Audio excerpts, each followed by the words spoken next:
Welcome to Season 7, Episode 3 of Unlimited Opinions. I'm Adam Bishop, I'm Mark Bishop. and we are, of course, reading Peter Kreeft's Refutation of Moral Relativism, Interviews with an Absolutist, this time talking about Chapter 3, The History of Relativism, as Peter Kreeft sees it through these two characters in this dialogue here. I thought this chapter was interesting. I thought it was really neat. Probably my favorite chapter so far, and how he kind of goes through these things and talks about them in the way that he does. Can you say that every chapter, that it's your favorite chapter so far? No, not in this book. I think I said that Yeah, about the Austin Freeman book, the Tolkien book, that is true. but not about this one yet. Um, I would agree. It's really good, and I always have a hard time and we had like one of our first, like maybe it was our first season, the history of Western philosophy, Yeah. and to summarize some of the philosophers, especially like 18th century philosophers, into the 19th century. Like 1800s, I guess you'd say. Yeah, it's hard to really describe succinctly hmm Kant and Hume and Hegel, hmm Nietzsche, and all that. Because so And much of it was getting so hyper technical at that time. So you're yeah, really getting like the analytical philosophy and stuff like that, where it's less, big concepts and big theories and more so like very minute, sort of detail oriented, just like how you even process philosophy in a way. yes. But this author does a really good job. Of course, it's on a limited discussion about hmm relativism and absolutism, and I thought I really appreciated how obviously the author really knows the subject well enough to not go into detail. If that makes hmm sense. I mean, if you really know, it's one thing to understand a subject. It's another to be able to communicate it effectively and precisely and concisely. It's hmm so hard to do that. It does a good job in this dialogue. hmm But of course, it starts with the history of relativism and absolutism. Of course, again, it's this set up as this dialogue, or this would be an interview with this journalist, more of a left winger type character, Libby, being the journalist interviewing our protagonist, if you will, this moral absolutist who's an Islamist. We hmm haven't really got to that yet. I expect that we will at some point. Yeah. They allude to it, but it's more of a general defense of absolutism. And he's what do you call that? Ecumenical, where they like you see commonalities between religions, isn't it? Where you're Yeah, I would say ecumenical, ecumenical.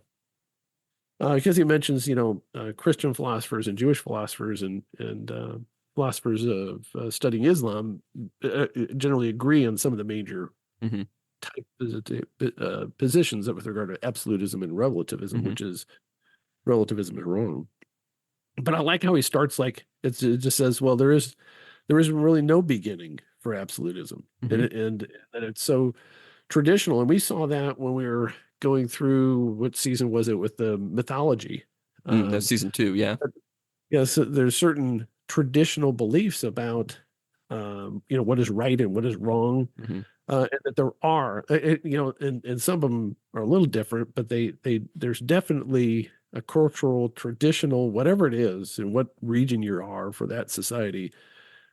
It was pretty much universal that there is a universal right and hmm wrong, Yeah. major issues. I'm trying to Well, think a if lot there's of times it's, and he kind of makes this point a little later, but it's even clearer, in those societies than in ours, because they have these like direct personifications of good and evil. And so it's like we see very clearly like a lot of cultures, take on a more active role of evil. It's not just, the absence of good necessarily, but it's, a prominent thing that is out there and is attacking us in some way. And so I think it's yeah, even clearer in a lot of societies in that way. We've come so far down the relativism that it's I think obscured a little bit. yes, yeah. So I think he did a good the author, and through this character of really kind of establishing that as the cause, or the beginning, Yeah. which is there is no beginning, because if you believe in moral absolutism, it comes from God, and it pre-existed before men or Yeah. women, as the female character would like to remind us. Mhm. And so then he mentions, when does she asks, and when does, I don't want to steal the thunder of the whole book, but when did this relativism begin, the philosophy? And he says, well, Garden of Eden, Mhm. with Satan, and the idea, who is he to, meaning God, who is he to deny you this? And and that good is only relative to evil, and vice versa. You can't Hmm. have brightness without darkness, et cetera, et cetera. Yeah. And that really is true. I mean, as far as that philosophy certainly was in that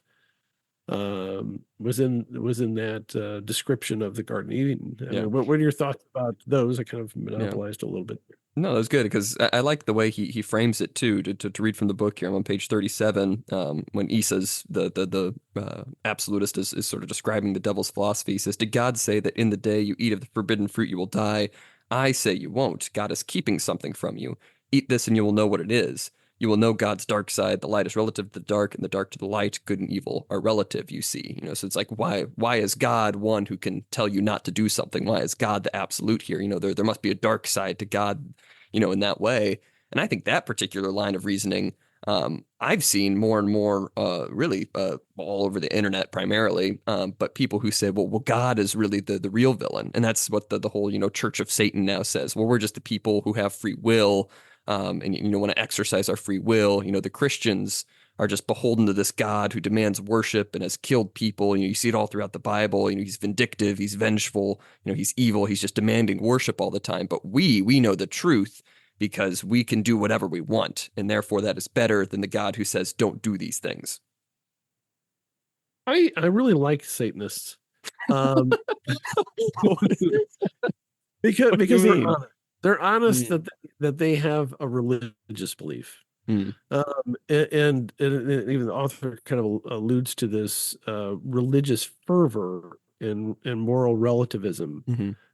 That is the one absolute, and I'm getting ahead of myself a little bit. That's the one absolute they believe in, is that you can't judge anybody. And the author goes to great pains to focus on and emphasize that these moral relativists are more judgmental and more sure of themselves and their more morality than anybody who is a religious person. Because, as he explains, if you believe in God and you believe the God is essentially the lawgiver, Mm-hmm. then you necessarily have to have a certain amount of humility, because you are not God and you're subject to a higher power, and therefore you can be wrong about everything, Mm-hmm. because you misunderstood God. But if morality is based upon what I believe to be good or bad, then I am the God and the Mm-hmm. final arbiter of what is right and wrong, and therefore there's no reason for me to have humility. I Mm-hmm. know correct answer to this, and you ought to just do what I say. Yeah. Uh, and so, yeah, it's really a kind of a brilliant interaction between these two Mm-hmm. characters that the authors brought up. I did want to mention another thing. It seems like it was kind of an aside. I'm sure I expect he's going to get back to it, but there was talking about society Mm-hmm. initially before that quote that you had read, and it's talking about like a collective conscience. As far as like so, the moral absolute, that there are certain right and wrong things that are established by God, natural law, or whatever however you want to say it. There are absolutes, and this idea that somehow society can be a blame, or that like you hear this all the time now, Mm-hmm. more so than when this book was written. But he was keyed into it about this collective responsibility, that Mm-hmm. this group, where all of us are responsible for X, Y, and Z. And he correctly diagnoses that as a dodge. Yeah. Because if everybody's responsible, then nobody's Mm-hmm. responsible. And if there's a bad act, then somebody or some specific people are responsible for that, and others are not. That the others are not is a key point Mm-hmm. in societal a functioning society. Mm-hmm. Um, and so he mentions that kind of almost as an aside in this discussion of the history of moral Mm-hmm. relativism. It's a really important Yeah. point that if you don't, because and I like well, I'll say one last thing. I'll let Mm-hmm. you sense your thoughts in. But he mentions, if you have 100 people, you don't have 101 consciences. You have Mm-hmm. 100. Then there's not an additional one that's all of us collective, like Mm-hmm. the group or society. That doesn't exist. It is 100 people, individuals. And that is really one of the most dangerous parts of the collectivist and socialist, Mm-hmm. communist current moral paradigm is that we somehow have a collective guilt or a collective Yeah. mind. Hmm. But go ahead. Yeah, no, I agree because I think that really ties back in what you were saying about like the selfishness of the relativism. So just as like you can say, well, everything I believe, that is what is right, that is what is good, then with the whole collective guilt, then it becomes very easy to pass off everything bad as everyone else's fault. And I'm not a part of that group. I'm not a part of the group that did everything wrong. And so it's just playing again into this more and more selfish sort of behavior. Anything bad that happens is because of the whole group, not because I did anything wrong. And it's very easy to just to shift the blame there while still holding that you are the true arbiter of morality. Mm. Yeah, well, and I would say maybe it's self-centeredness rather than selfish necessarily, because Mm, you could be have a generous idea of collective responsibility of doing sure. things. But I get the point, and I lost my other train of thought. Darn it. It was brilliant. It was like a thought that had never been thought before. Hmm. But You now have a it's lot of gone. those, Well, at least for, one a for, week. for better or for worse. For better. Um, no, I was blah, blah, blah, let's see. Well, we can Collectivism. let it come to you. We can move on to the next topic they talk about. Um, So brilliant. I bet we could just assume you said something brilliant. Everyone who's listening will just assume that you said something profound and that has changed their life. But they move on after Eden and start talking about specific philosophers and specific groups. And Issa says the sophists were the first human philosophers who really invented relativism, talking about ancient Greece, sort of the enemies of Socrates. And I really like the point that he makes there because we've talked about this in like all of my classics classes and stuff like that. But really, the charge against the sophists is that they were essentially just a school of people who taught people how to argue. They really didn't have any basis for what they believed necessarily. It was just teaching people the right ways to win arguments. And so it wasn't necessarily, trying to find a higher truth, trying to find something absolute. It was just this is what you do in a court of law or when you're in a debate, whatever. These are the tricks that will help you to win an argument. Because sophists comes from the root, Sophia, which means wisdom. And so they said that they were, the people of wisdom. We have wisdom. We're the sophists, whereas, really later people said, philosophers. We are lovers of philosophy or lovers of wisdom, I should say. The phila there is the root, which means love. So philosophers, lovers of wisdom rather than people of wisdom. And I think he makes that point in there as well. Yeah, are the sophists the ones that you hate? That's the skeptics, but the sophists are pretty bad. Yeah, I think I hate the sophists more than the skeptics. Mm, I don't know. Anyway, and he makes a good point, which I think I've already mentioned about the sophists that even though they're moral relativists, or maybe because they're moral relativists, they have that arrogance hmm that Socrates didn't. Socrates had a certain humility, of course, because he was believed in the gods, hmm plural, but he believed that there was some higher authority. And so, and his whole idea was, as we've talked about a couple of different times in different seasons, he says he's more wise than other people because he knows he's not wise. hmm Yeah, I know that I know nothing. Words, Yeah. words to that effect. And so he has a certain amount of humility, even though he thinks there's certain moral absolutes and he knows what those are, hmm or that we know what those are. But in any event, so moving on. So then he talks about like following them. I think were the empiricists in the sequence of hmm his discussion, which really were or am I talking about the Epicureans? I'm sorry. Epicureans, yeah. Epicureans. I'm sorry, use the wrong word. And so Epicureans were essentially materialists and hedonists, and they just believed in things that were that you could touch and measure, that type of hmm thing, or that you would enjoy Yeah. things that brought you pleasure, that type of thing. hmm And of course, that's all relative to individual taste. hmm And then the people opposed to them were the Stoics, which I think I think if I remember Yeah, the correctly, Stoics are I pretty read good. the Stoics. hmm And the Aristotelians, I think I pronounced that right, and the Yes. Neoplatonists, who believed in hmm whatever their uh, conclusions were, that there were certain absolute Yeah. truths. It's just a matter of discovering them. Yeah.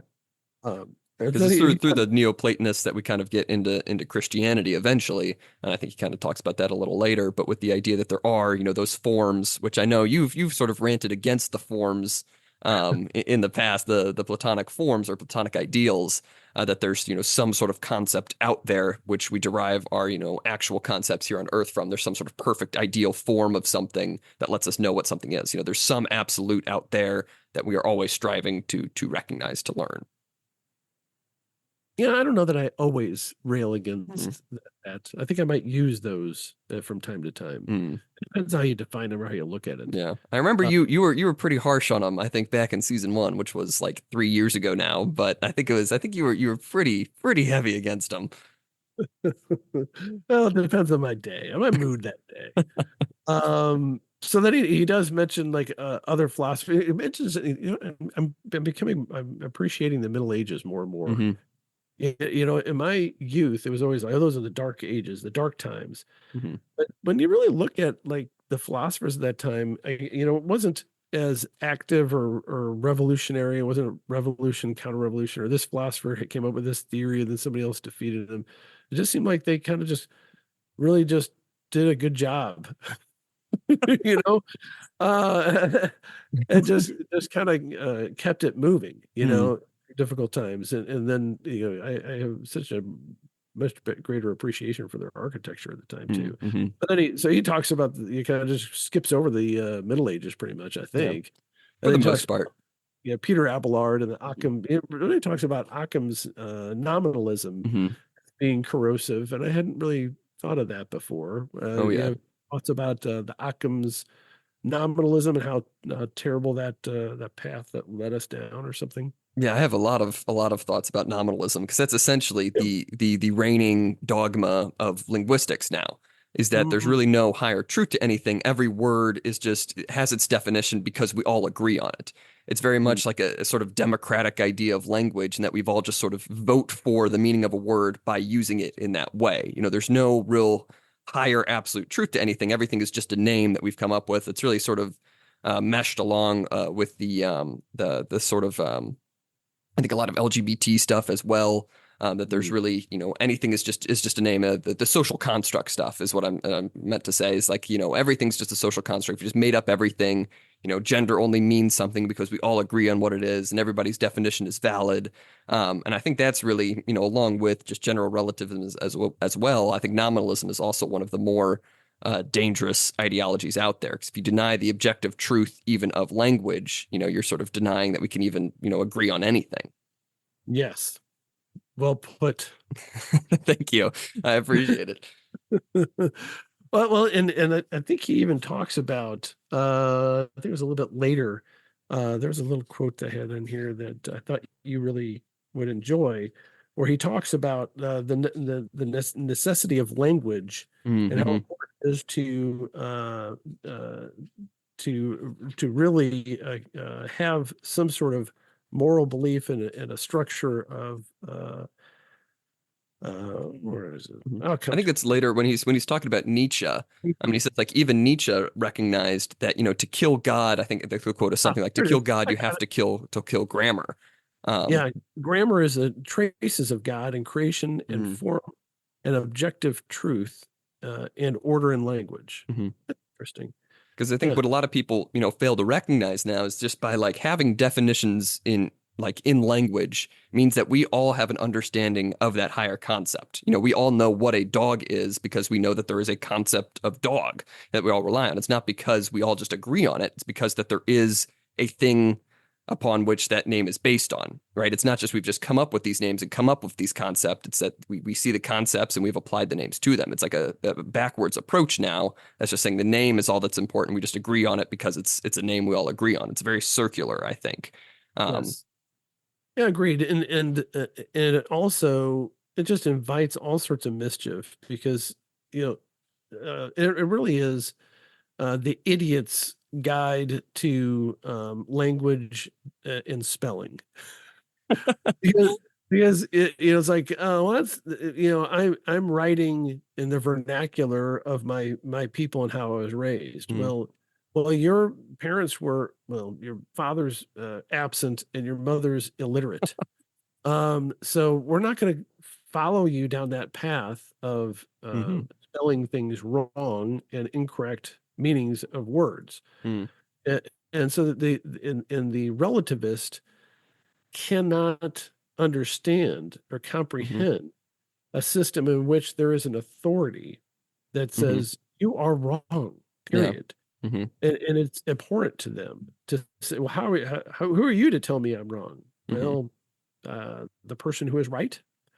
And so sorry, but that's the nature of it. And you've hit the nail on the head with how corrosive these newer movements are. I mean, they've been around, but they're so prominent now.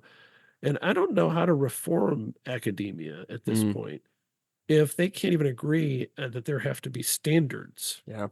any standards Mm-hmm. other than extreme tolerance Mm-hmm. for whatever it is that they prefer, Yeah. and have to line up and bow to their gods. Well, I think I've told you this before. I don't know if it was on the podcast, but I had one of my linguistics professors say that she would accept a paper written in African American vernacular English, which is the linguistic term for that vernacular, which is just absurd. And I wish I would have taken her up on the offer, but I think Oh then I would have God, been marked as how do you not? well, then I How thought I would have been marked as racist, and I'd have just been, zeroed out. But whatever. But it's ridiculous. I mean, it's what you're saying. There has to be some sort of standard, right? It's sure if you want to talk like that, wherever else. But this is academic writing. In order for it to be approachable to all of academia, there is a sort of style that you use, and the style of academic writing is different than my ordinary language as well. it's not just a style, it's accuracy. You know, Mm, that hmm there has to be standards so that everybody agrees that this is what that means and this is how it is said and this hmm is the grammar. And I don't know that, like they say, the grammar police, like your mother is on text messages. She Yeah. wants all messages to be proper grammar and spelling, which is Mm, fine. But I think part of the problem is yeah. that no one, and I mean no one, writes letters anymore. Mm, Um, you write emails, but you have spell check. hmm So that's a big problem, and I think that's the real difference between there's a couple differences between the two of us.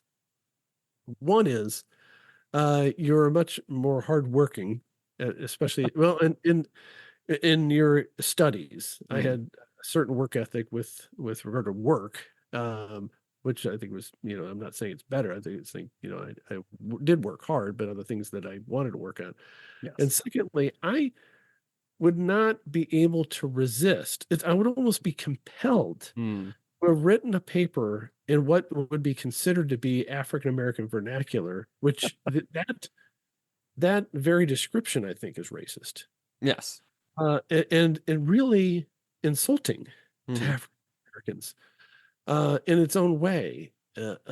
So I mean, I would have absolutely written everything in African American vernacular from that Mm.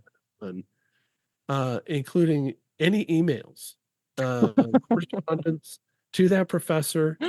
I would have then sent group messages to the entire class in Mm. African American vernacular, but I would have, because I think there are actually standards for that now. There are. I think they have this, and so I would have spent the time on hmm that Yes. I would not have spent on my actual studies. And I used to write. This is kind of a weird confession. I used to write in bureaucraties. That's what I would call it, unnecessarily complex sentences, Of course. where you take an entire paragraph to say one simple declaratory sentence. And I was very good at it. I found it very entertaining. I'm sure. But it really takes a lot of time to do it hmm right. Anyway, Yeah. so let's go back to the subject. I got Yes. completely.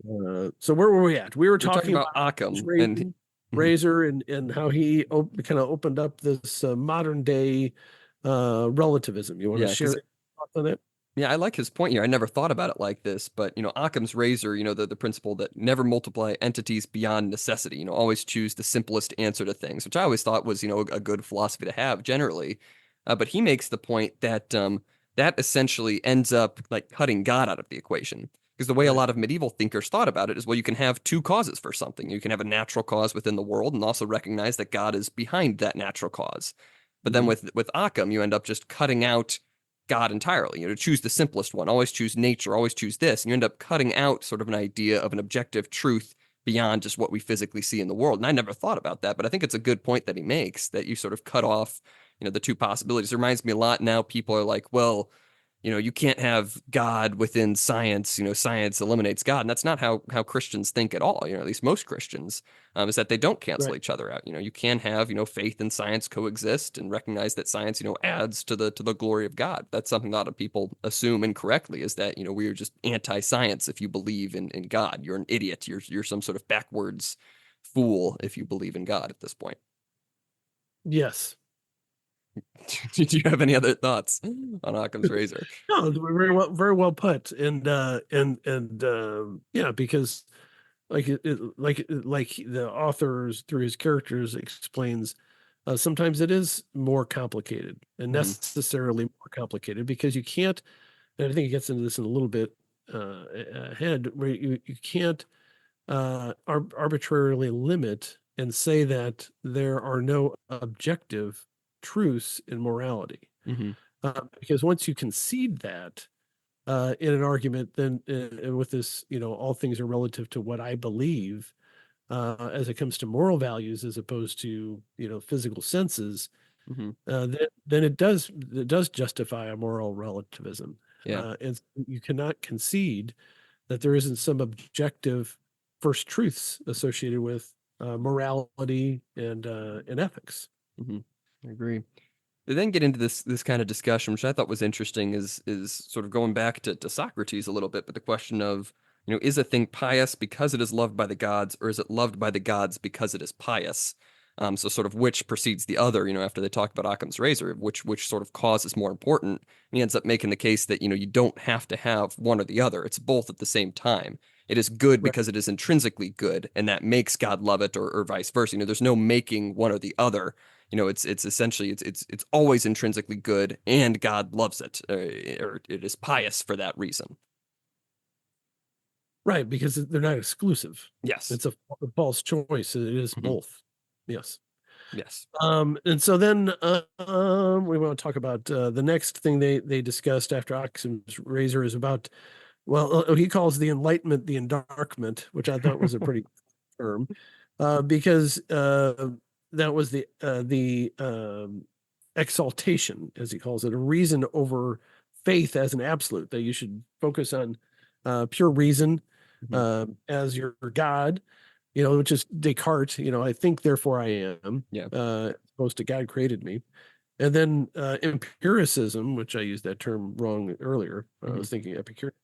Empiricism was you're replacing reason with sensation or measuring Hmm. things. Okay, so Yeah. you can test these things, and so then it's empiricism, and then you get romanticism, which you think is, well, it's getting you back to the first place you were, but not really. It's just saying your emotion is Hmm. the highest basis for truth, Yeah. which it really isn't, Hmm. because just to make you feel good doesn't mean it's Yeah. good.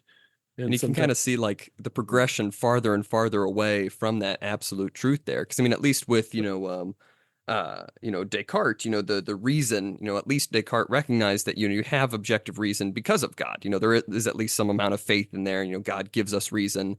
And then moving there from sensation, you do at least still have some idea of natural principles guiding the world, and that's what gives us the ability to sense these things, to understand these things. And then finally, it kind of falls apart as you get into romanticism and later on, where it's just it's not even recognizing the natural principles in the world. It's all getting back to that self-centeredness of well, the only reason we have the ability to sense things is because of our emotions, and so it's all back again to that self-centered approach. You've moved farther and farther, just each step down the line, away from God and away from an absolute. yeah. And then he talks about David Hume, which I think you're talking about. This kind of segues into his philosophy, where Hmm. where he analyzed moral judgment based upon subjective feelings. Like, instead of saying murder is evil, he really means I hate murder. Hmm. That's really the statement is a preference as opposed Hmm. to a command, so to Hmm. speak. And then there's a discussion of logical positivism, and there's legal positivism, which is a legal theory that is, I think, dangerous. I think you have to have a foundation of natural law in your criminal justice system and your civil justice system, or else you're untethered Yeah. to any sort of consistent justice in the system, and I think it's really creating a lot of havoc in our society because, as the author talks about, the Supreme Court really adopted that as part of the I think it was Casey decision, Hmm. which has just been overturned by Dobbs, which is a really important, the whole abortion legalism discussion by the Supreme Court has been a really dark chapter in our nation's history. And I don't just mean that because I don't like abortion, but the Hmm. reasoning of it and the exclusion and treating that separately than any other type of legal issue has really Yeah. corrupted the legal system. And oddly enough, well, maybe similarly enough, death penalty litigation has the same effect, same Mm. corruption on our criminal justice system, because they have different legal standards. They say they don't, but then they say they do with regard to adjudicating death cases, because they are of the opinion that it's so abhorrent, so much more abhorrent than locking up an 18-year-old for the rest of his natural life in a box. I really don't know. I don't know which is worse, but any event, but that it has to do with the positivism as opposed to the natural law that is based upon some standards that are set in stone, so to speak. Like those stone tablets. That's yeah, no, I like that. And I Hey, want to go well, back to the David Hume as well, with the quote, murder is evil really means I hate murder, and touching on that with the abortion, because I think that's what a lot of people, especially view the abortion case as. If you think, they look at pro-life people and they're like, oh, well, just because you're opposed to abortion doesn't mean that it's wrong. If you don't want an abortion, don't have one. That's their argument, and they fail to recognize, no, we're not saying that we just don't like abortion, which of course we don't like abortion. We're saying it's inherently wrong. It's inherently illegal. It is murder. And they just kind of get around that argument by just saying, oh, well, that's your feelings about the issue. That's or your religion getting in the way. They just step around, arguing about the truth of the thing. They just say, well, that's just because you feel this way. It's not actually, true or false. right. And it's a dangerous philosophy to have, Hmm. unless you just assume the other side's never going to adopt it. Yeah. Because you can easily see a logical argument for the murder of abortionists, Hmm. or people who support abortion, and you can make it legal as a justifiable homicide. Um, and of course they say, well, the pro-life people will never do that because they believe, from birth to natural death, the state shouldn't be involved. Hmm. But I mean, there have been a few of them because there have been some abortion doctors who've been murdered over the years, Yeah. bombs and that kind of stuff. But it's a really a dangerous philosophy, and legal philosophy, because it's not set. It doesn't have a foundation. It's set Yeah. in sand, and you can turn it on them Hmm. if you have the will to. I'm not advocating for that, of course, Yeah. but if you have the will to, you're just saying, well, you're only doing X because you want it, so we want this, so we're going to shove it down your throat. Yeah. Well, especially since so many abortion arguments are really based around convenience. A lot of the pro-abortion arguments are, well, the mother's, income will be impacted and there'll be fewer job opportunities. Those are serious things, sure, but it does not outweigh the value of a human life. And if we use those same concepts, it'd be like, well, my income is impacted by you doing X, Y, or Z. I should have the right to take drastic actions against you. Well, no, that's ridiculous. You just turn Yeah, that on them. It's absurd. yeah. Those kind of utilitarian arguments are really dangerous for the obese. Mm. I mean, if you think about it, okay, we're going to do a utilitarian. Okay, who's the net positive? Who's the net negative? If you look at the healthcare costs for somebody who's 450 pounds, Hmm. 5'2", 450-pound woman, they're a net negative. I mean, Yeah. there's no way around that. So if you don't have a philosophy that says every human being has a value Hmm. that is the same value. That it doesn't mean we're all the same people and we don't have the Hmm. same skills and we don't get, that we all have the same value. if you don't have that, it gets very, very dangerous. Yeah. And I think I still see that the most prominent argument about abortion rights, or they call them the, reproductive rights or reproductive health care, um, Mhm. uh, which is just so Orwellian, Yeah. is the personal freedom thing. And, Mm. and they can't quite figure out a way around the definition of when life begins, Hmm. or when sentient life begins, because there's really very little practical difference between a kid that's 6 months in utero and a kid that just came out of the womb. Hmm. But they feel like, I don't think you should cut that kid's head off if he's, wrapped in a blanket Yeah. in the hospital. But they don't have any logical. Hmm. They Yeah. can't make any logical difference. And the real weird Well, ones, the real mhm, honest ones, say there's no difference, mhm, because they're still so dependent upon their parents yeah. and others. And I've seen, I think the way that they try to get out of it is by saying, well, it might be alive. And I think you're starting to see this more and more. Is they recognize that the human is alive. Well, they say it's alive, but it's not really a person yet. And so they just set these arbitrary goals of like, well, when you develop memory, that's when you become a person. When you develop, sentience, and it's like, well, you don't really, have any memories of, the first like 3 years of your life. Is it okay to kill people within the first 3 years of their life? And it's like you start to take these things and it's like, well, if they recognize that it's alive, they just kind of work themselves into these weird traps where they're just like, well, it's not really a human yet. It might be alive, but it's not really a human person. And that's Yeah. sort of what the way they Yeah, use well, things. and what I'm saying, like what I said, is there's really no practical difference between using those arguments Hmm. as a child that's in utero that's 6 or 7 months in, and one that's 3 months old after Hmm. birth.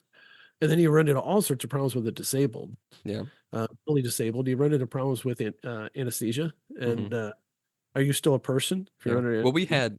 You we know, had a tabling on campus with our pro-life club. We do these pretty often. And we were like, okay, is that exact question? When does it become a person? We're not even talking about life anymore, but when does it become a person? There's one person who identified, when you develop memories as the time that when you are really a person. If you have no memory of anything, then are you really a person? And so of yeah, course we mentioned, like I said, well, do you remember the first 3 years of your life? And then we also run into that problem with the elderly. What do you do with someone with dementia? Is it you just kill that person with dementia? And they didn't really have an answer for that because that is, the logical conclusion. If you start to lose your memories, then all of a sudden you're not a person anymore. It's absurd. they have an answer. They just don't want to say it. Mm, They want to kill them. They want to kill them all. yeah, Why not?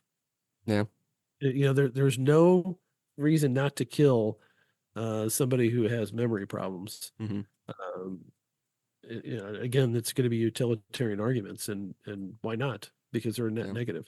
hmm, Anyway, so on that a really uplifting note, yeah. you moved to we talked about Hmm. Hume and then Kant. Hmm. I'm You're always saying confused like, with Kant. yeah, with the analytic philosophy, I like the way that he portrays it here.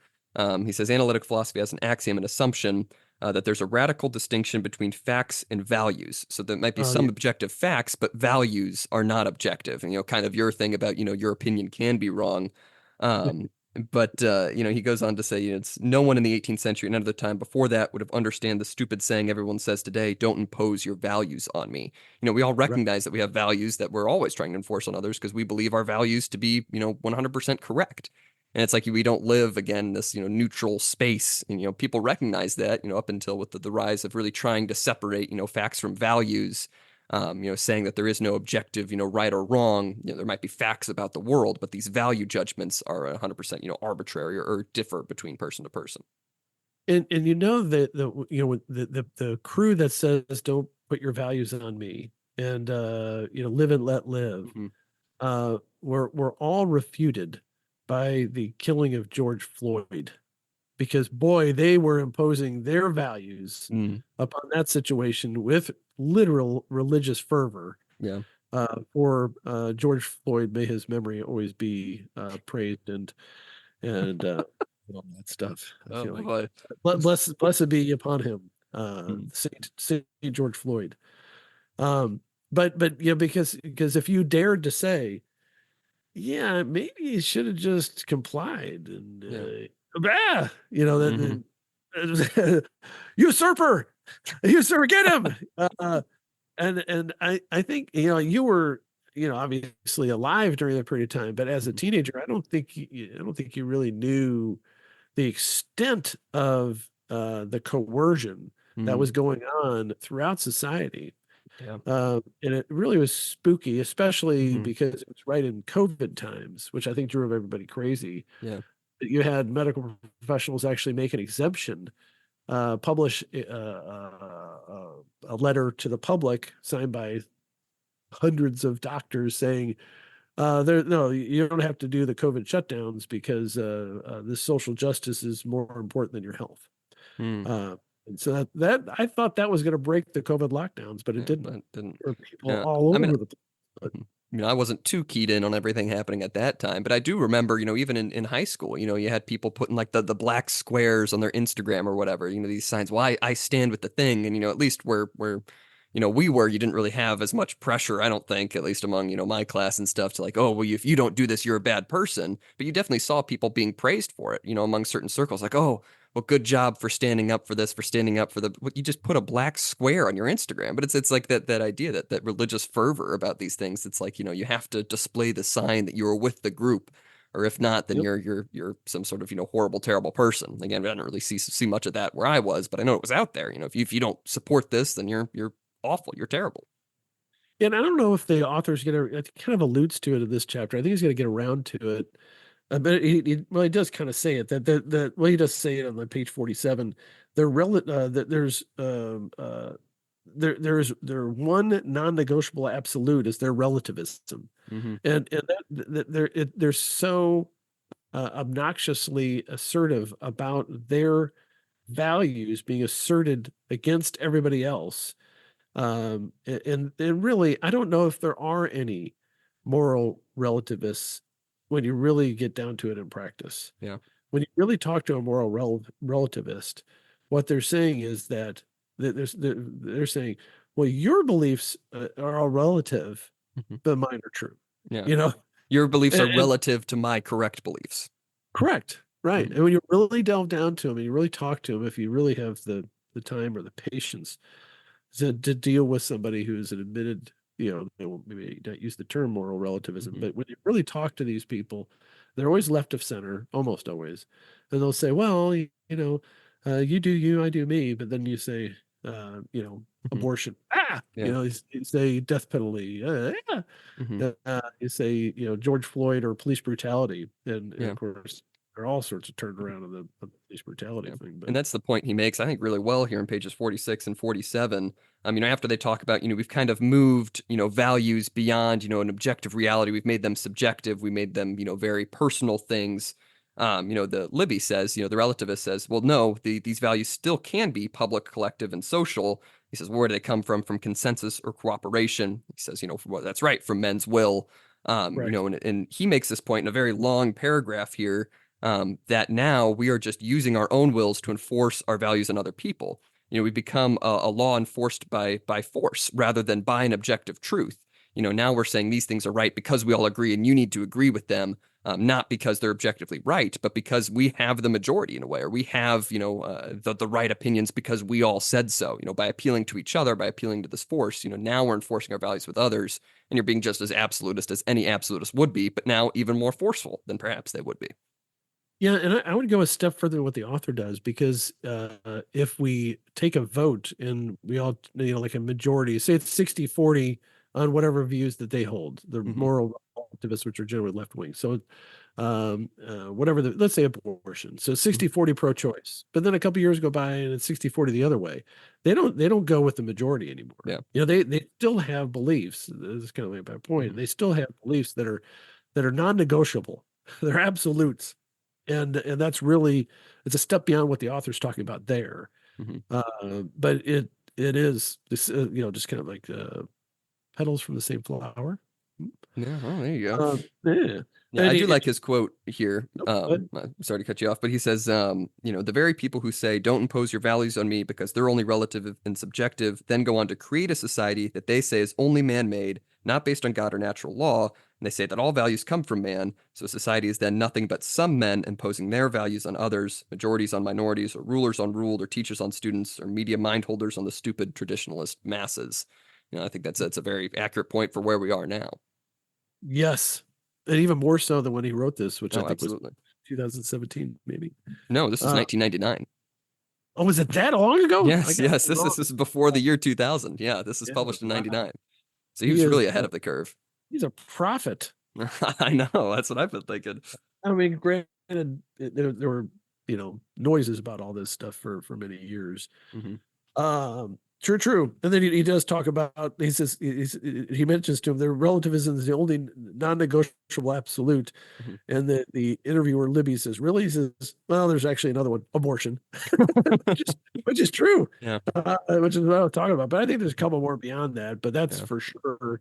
You have to believe in the catechism of abortion in order to be a moral relativist yeah, in American society for sure. And I guess Canadians and Europeans as well. You yeah. can't That's true. can't uh, can't abide by a pro-life stance, Hmm. which is just so weird to me. I just Yeah, don't understand the fetish of abortion absolutism. yeah. That they think it's It's just such a insane. wonderful thing. It's so horrific. Hmm. Well, It's I just know. I think we were weird. talking when I was still home. That there used to be a thing as pro-life Democrats, and there used to be a thing Oh as yeah, more conservative Democrats, and we just kind of lost that in a way. And it's just no, you have to agree with all of these principles or else. It's not great. it's really weird how the political parties have changed so much. They used to both be a mix. Like you'd have Rockefeller Republicans who are liberal Republicans, mainly in the Northeast. And then you'd have conservative Democrats, which are in the South and the West, Hmm. and they'll be mixed in all true too, because there'll be some pro-union conservative Catholic guys in Illinois that would be Democrats. Hmm. And then you look at foreign policy, it used to be like the neocons of the Republican Party. It's flipped Yeah. now, so it's isolationists Hmm. if anything, in the Republican Party now. And now you see in the CIA, FBI. It used to be the huge supporters of the FBI and the CIA were the Republicans, Hmm. and the Democrats are always screaming about civil liberties and how they're Yeah. always being violated by the FBI and the CIA.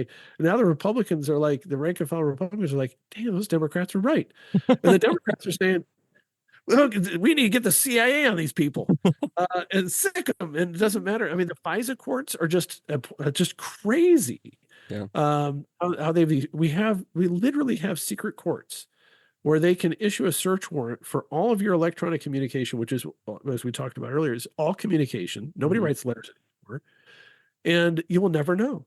You Yeah. will never know because you've not been given notice of it because it'd be too dangerous to notify you that they're searching all your stuff. And anyway, so it's really wild how so much stuff is flipped around between the Hmm. parties. I mean, I used to be a Democrat way back when, Yeah. barely, because I was a conservative Democrat, a conservative law and order Democrat. They don't exist anymore. What Hmm. do you mean you're a conservative uh, pro-life, pro law enforcement, law and order Democrat? What Hmm. is that? Yeah. Uh, and now you have Republicans who want to put tariffs and don't want free trade. That would be crazy talk in the 90s. Yeah.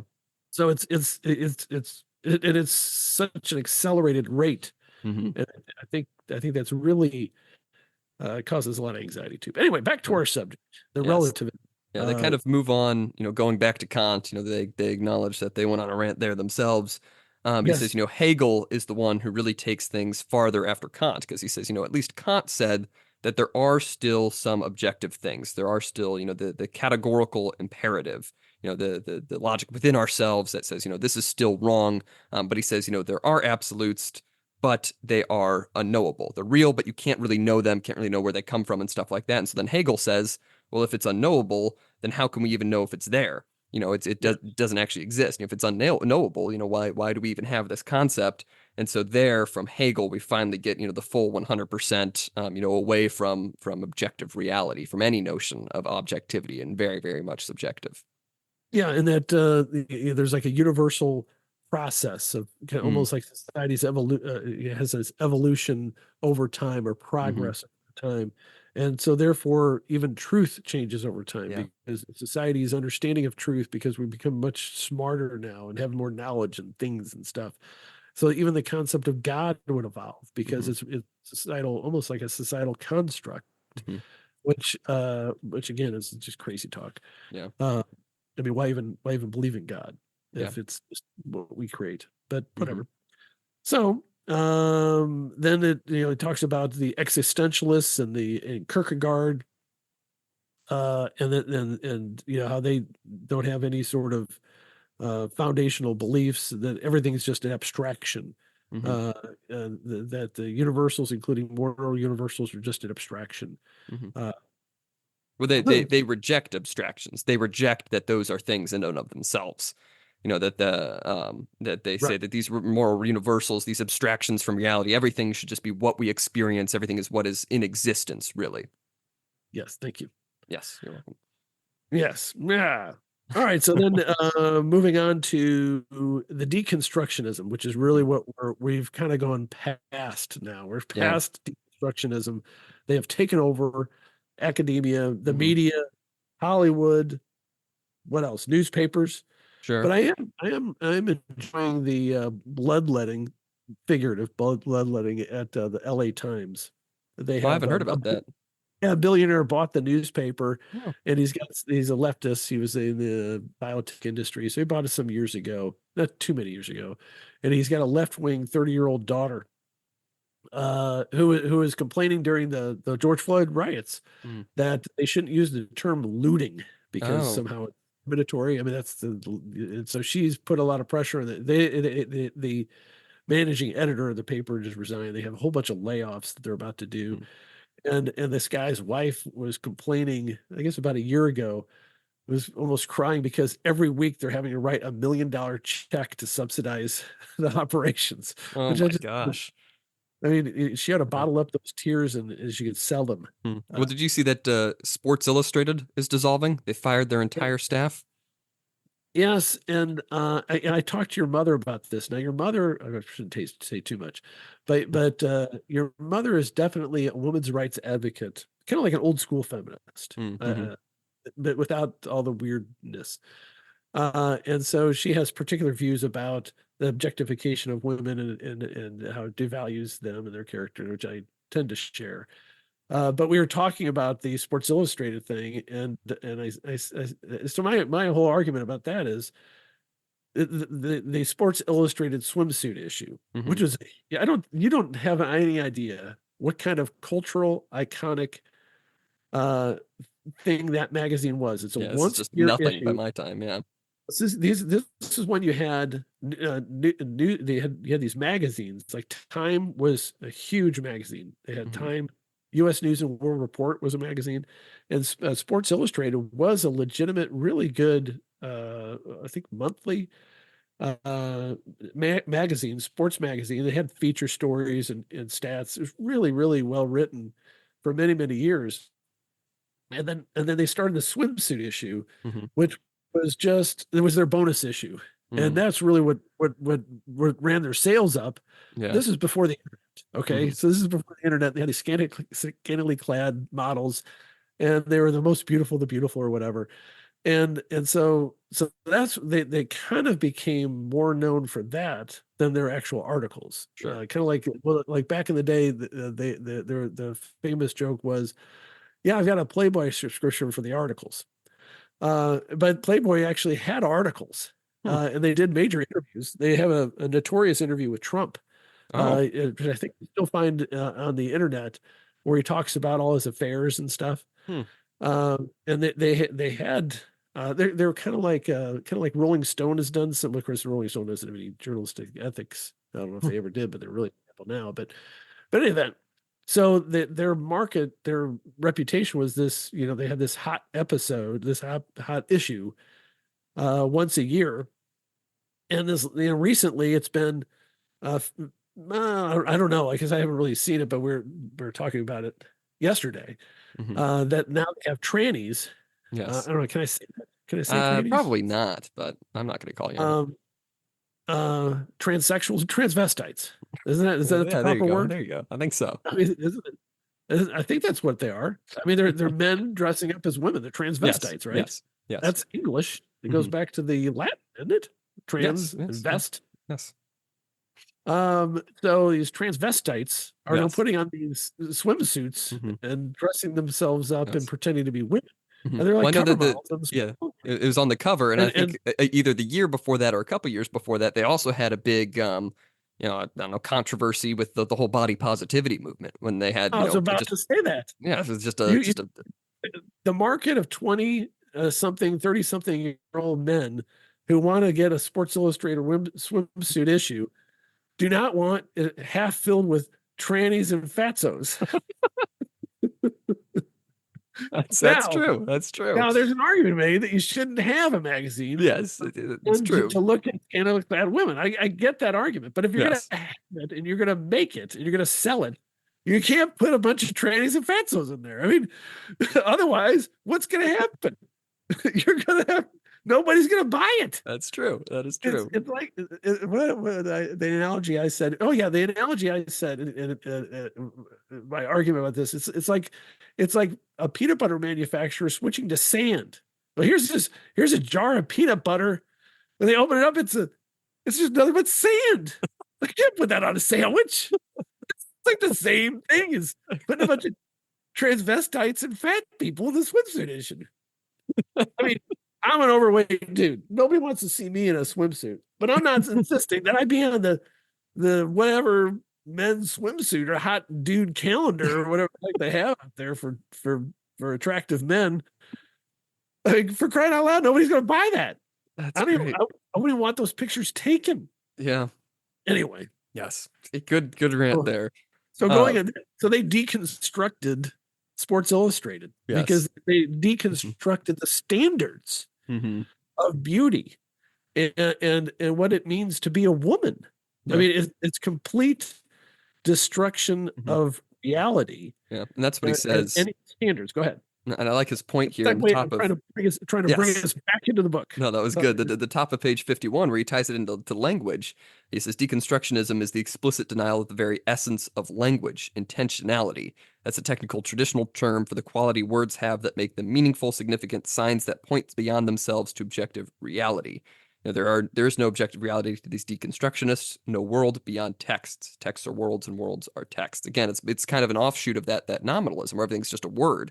You don't have that intentionality behind everything. The thing that we're actually pointing to with our words doesn't exist anymore. Again, it's just that idea of we all agree upon it and therefore it is. You're just removed the entire essence of thing. That's where you get the social construct movement is definitely just an offshoot of the deconstructionism, or is a foundational tenet, I would say, of the deconstruction movement, that nothing really has any purpose, has any intention, has any meaning. It's all just stuff that we came up with at one point in time, and we can get rid of it as we please because there's nothing real behind it. Kind of seeing that come from Hegel with the truth is always changing. Everything is now a social construct. We can change it as we see fit now. Yes, all excellent points. And then the author, through this character, Isa, mentions a quote from Nietzsche where he says, Nietzsche let the cat out of the bag, where he's talking about what does this lead to? He says, to understand a philosopher's metaphysics, look at the morality it leads to. What are the Mm-hmm. conclusions? If you really want to understand it, if you have followers doing it, what is the result? And he talks about the man being a Nazi liar. Foucault was a sadomasochistic sodomite, and the philosophers they love the Marquis de Sade, demon possessed Satanists, and perhaps the most purely evil man who ever lived. Mm-hmm. There's a lot of truth in these deconstructionists, these lack of standards. I think a lot of them are just so evil. They Yeah. have to deconstruct the moral system because they will never fit in it unless they repent, and they aren't going to repent. Mm-hmm. So it's and that's where we are today. It seems like, Yeah. but it'll switch back. Yeah. Uh, I do like uh, sort of the last point that they make with Libby says, after that quote that you read, she says, we should be putting things mildly, essentially. And Nisa says, well, why should we? When you're confronted with an evil, perverted, nasty little kid smashing a chandelier with a hammer, why should you use gentleman's language? It's decadence, it's death wish, it's necrophilia, it's the end of sanity and civilization. Why should we be polite about these things? We should be calling it out where we see it. and we see it everywhere, and it's awful. It's destroying, essentially what everything that came before, any sense of the truth of tradition. It's just whatever we want now, and it's absurd. Amen, brother. Yes. That's why we call them transvestites and fatzos. There you go. Well, I Um, mean, there's some truth to that, and you shouldn't. I know I shouldn't insult people, and if they were here, well, I probably would insult the trannies, mhm, but I wouldn't insult the fatties, yeah, because it's rude. sure. But if a fatso is saying that the fatso is just as healthy as somebody who's Mhm, not a fatso, well, that's not true, and it's not, you're not doing them any favors by playing into their delusions yeah. and not telling the truth Mhm, if asked. yeah. No, I don't want. I could go run around. I'm not hunting down these odd people who have Yeah. mental health issues and yelling at them. Yeah, my thoughts on this are sort of mixed because I've been kind of thinking more and more about, what my overall, I guess, like philosophy of language is. And I Mm. think it's really like, I do believe that, language is given from God, and it's how we can achieve the truth. It's how we get beyond the current time and moment. We can talk about things that we are not experiencing right now. We can talk about thousands of years in the future, thousands of years in the past, abstract concepts. Language gives us the ability to do that, unlike anything else. And so we should always be pursuing the truth because that is the point. It's not just base communication. We should be looking for the truth in everything. And along with that, if it is given to us by God, we should be using it to increase beauty in the world. We should not be using our language, to be, inherently insulting or for the purpose of being insulting or for being, just mean to people. But we should be using the truth. We should be, seeking the truth, but we should also be doing it with beauty and with grace, so to speak. That's a great philosophy to have. Thank you. I think that's fantastic, and I think it's great that you've considered all that, and I think it's Mhm. a positive outlook on life, and I applaud you. And the only thing I could think of was I want to compose the most beautiful insult. It's the only thing I could think of. That's great. That is what you would think. Um, I feel as if I've inspired you. and maybe you have. Maybe I'll come up with the most beautiful No, insult no, known to man. no, and you're right to have that philosophy. I'm just kind of like a bitter old dude now, and I'm just yelling at trees. You're too loud. Mhm. With all your rustling, and and, um, and so yeah, I mean, and of course I was doing the same thing when I was in my 20s. Um, Not literally. No, no. Um, but I think you have a very well thought out philosophy, and I think the that you may want to consider adding humor. I think Mm. humor is like, I think that's like God's juice or something. It's like, it's like it's the motor oil of a happy life. Mm. Is a sense of humor. Yeah, Because like an engine you need gasoline to fire the engine. sure. You need that spirit, you need that energy, but you need humor in order to have a happy and productive life. Mm. And if you read biographies of really productive but happy people, they always had a great sense of humor. Mm. True. And I think So, it's but also good. that's a form of beauty. Yes, yes. No, I So agree. maybe that's just a flavor of it. Maybe you have included that, but Mm. I hadn't I thought about think, that. and I think you have a great sense of humor, but it should be a positive and beautiful sense of Mm. humor, not, Sure. uh, Bozo the insult clown or whatever. Well, sometimes I Should do be. think, the humor is one of the best, ways to combat, the ridiculous, whatever theories of people out there.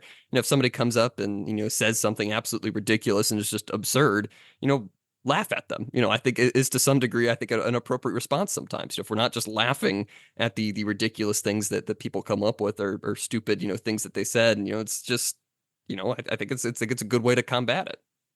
Well, it's the only way to fight it. And Mm, the only way to effectively fight tyranny without resorting to violence is through satire and humor. mm, That's the only way. You can criticize a tyrant and give chapter and verse of why they're wrong and they're, mhm, they're evil and they're doing the wrong thing and it'd be better for everybody. that'll never work without violence Hmm. unless you have satire and humor. Once you laugh at the king, his reign is over. It's just a Hmm. matter of days. Hmm. If people laugh at what the king is doing, they know. That's why Yeah. they always go for the comics first. They say, "We'll go for the lawyers." Now, the lawyers, there were lawyers in Nazi Germany Hmm. that were very effective at having a legal structure for killing the Jews Hmm. and for administering Poland, for example. They, like Shakespeare says, well, the first step is kill all the lawyers or whatever. No. Um, but you can co-opt the lawyers. But Hmm. what they have to do is they have to imprison and silence the comedians. Hmm. Hmm. And that's why people like Chappelle and Joe Rogan, who are actually leftists, if Hmm. you actually know anything about politics. I mean, Joe Rogan was a Bernie Sanders supporter, for crying out Yeah. loud. And that they were indispensable Hmm. at this time in our history to have comedians, and they need to be protected at all costs. Yeah. I mean, as soon as But you know, find the humor in something, it immediately diminishes the importance or the self-righteousness or the perceived correctness of everything. Once you realize like, oh, this is ridiculous, I can laugh at this. It's like, well, then why am I having any faith in this institution or this concept anyway? If it's ridiculous enough to get a laugh from a full packed house, it's like, why is this something that we're holding dear to our society? well, and I think if you look back, like, and I always mention the COVID thing because I found it very disturbing. But Jon Stewart had a rant on the Colbert Show about the origins of COVID Mm, uh, conspiracy, so called. And he was on Colbert, and he goes on this rant, and Colbert didn't know what to do. He was not laughing. The audience was laughing, but it became a viral clip because, oh, Jon Stewart saying this. It wasn't tremendously brilliant comedy, but it was necessary comedy. Oh, this coronavirus happened to be found down the street from the coronavirus factory. I mean, this lab. I mean, and he went on. It was yeah. really, it was clever, and it was Mhm. cute and it was funny. It wasn't brilliant, but it was important Yeah. because Well, he was Jerry making fun. Seinfeld did something Yeah, recently about that. He was in an interview, and a lot of it was more serious than just a bit.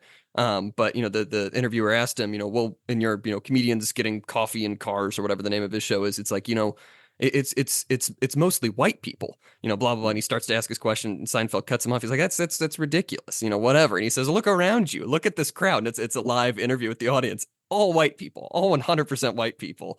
And he's like, and he gets into a little bit more serious with it. He tells a couple jokes about it, and he gets a laugh out of it because people recognize that's a ridiculous criticism to make. And his point was, well, I'm just finding funny people. If you're funny, you're going to come on my show. I'm not looking at who has the checklist of whatever. I don't have to meet the census is what he calls it. There are people doing a census on every single one of my shows, every single one of my programs. It's ridiculous. I don't have to reflect the demographics of America. yeah, that was a brilliant exchange, and I think that is making the rounds recently, but that's a couple years old. Oh, is it? That might even be pre-pandemic. Oh wow, because I I just saw mean, it the other day. yeah, It popped up on I my saw it screen. again. Yeah, and the poor schmuck libtard, I shouldn't say that, interviewer, just walked right into it, Yeah. and it's almost like he was put up to ask that question. You see these people Mhm. like Joy Reid asking people questions that are supposed to be gotcha questions, and the person across the table from her is like, no, no, we probably don't want dildos being taught to our third graders in our public schools. That literally happened over the weekend. Did it really? Uh, I did not hear yeah, about that. yeah. Google the interview with the gal from Moms for Liberty. Mm. They're Oh yeah, advocating yeah, for yeah. school board candidates. Was for some unknown reason, Joy Reid, what is she on MSNBC? I guess I think so. invited the lead lady from that organization on and starts talking about, well, why do you want banned books? And she's like, we're not banning books. And she says, there should be some standards, for our children. That's what we're talking about. You publish whatever you want. We're not Mhm. banning anything, but we probably don't want dildos. There was one book that Joy Reid brings up that Oh. was about some kid that was raped, anally raped by his own family. So she Oh. says, well, this is about rape. This is about incest and pedophilia. So why do we have this in the school? and Joy Reid's like, I don't know. I wonder what they're thinking, but I think Joy Reid's probably functionally retarded. Well, you're not supposed to say those kind of That's words, true. That's true. but she's really dumb. And I think that interviewer is really dumb, and you can't. I think they just walk into Hmm. when they're used to interviewing other really dumb Hmm. people, and they walk into the lion's den, so to speak, with Yeah. a very smart guy. And Seinfeld is very, very protective of his prerogatives for humor. Mm, So I think he has this more militant view than I do about comedians, yeah. about them indispensable, and there's a value to it because he is such a student of it, and he's worked at it for so many decades. He's Hmm. very protective of it. But anyway, I went on too many rants in this Yes. No, episode. that's all right. Do you have any other final thoughts about chapter 3, the history of relativism? I have many, many I know you additional do. thoughts, I know you do. but I will keep them to myself. I'll save them until the next episode. That's good. Well, you can, of course, follow us on Twitter at ULMTD Opinions. Again, that's ULMTD Opinions. I have been Adam I Bishop. think that we should have a contest, Okay. and we should just give away um bottles marked relativist peanut butter, but they are just Just full of sand. jars of sand or That's deconstructed peanut butter. mm, It's just a jar of sand, that's fantastic. That's a great idea. and design a fake label, Mm, and then I'll mhm. have a big warning on that: do not consume, not food. We don't want to get sued by somebody who has a tremendous constipation problem after having a sand and jelly sandwich. Well, if we do get sued, we could just say, well, we believed it was peanut butter the whole time. I don't know what this person's talking about. They must have had sand. We sent them peanut butter. We thought it was peanut butter. In our absurd legal system, I don't think that would work. That's unfortunate. You have That's to have a unfortunate. warning label on there that says Mm. sand, do not eat. That'll be Oh, on the that's great. backside. All right. Well, this has again been season 7, episode 3 of Unlimited Opinions. I've been Adam Bishop. Still Mark Bishop.